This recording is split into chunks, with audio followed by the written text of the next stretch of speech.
Yan mga idol, magandang araw sa inyong lahat. Yan ang ating niluto mga idol at syempre simpleng-simple lang ang pagluto ng sinigang na hipon. Ayan mga idol, pakulo lang tayo ng tubig. Tapos ilagay na natin yung sibuyas at saka 4 na piraso na kamatis mga idol. At pag kumulo yan, ayan ilagay na natin 1 kilong hipon mga idol.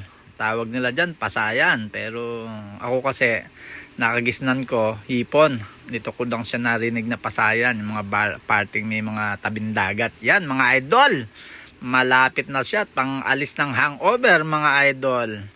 Ayan, at ang nilalagay ko pala dyan mga idol, talbos ng kamoting baging. Yan, masarap yan mga idol, promise. Hindi kangkong ang nilalagay ko, kaya yan mga idol, malapit na, sabaw pa lang yan sigurado. Ulam na, pero for sure mga idol, sabaw lang ako dyan mga idol. Kaya yan na, finished product natin mga idol. Meron pa tayong yan, mga diyosa mga idol. Ayan, pinartneran natin ng diyosa at ayan, gyoza. Yan, masarap yan mga idol. At ayan na siya, umuusok-usok pa. Hanggang dito na lang mga idol at maraming salamat talaga sa inyong pagtangkilik palagi sa akin. Hanggang dito na lang mga idol. Bye-bye!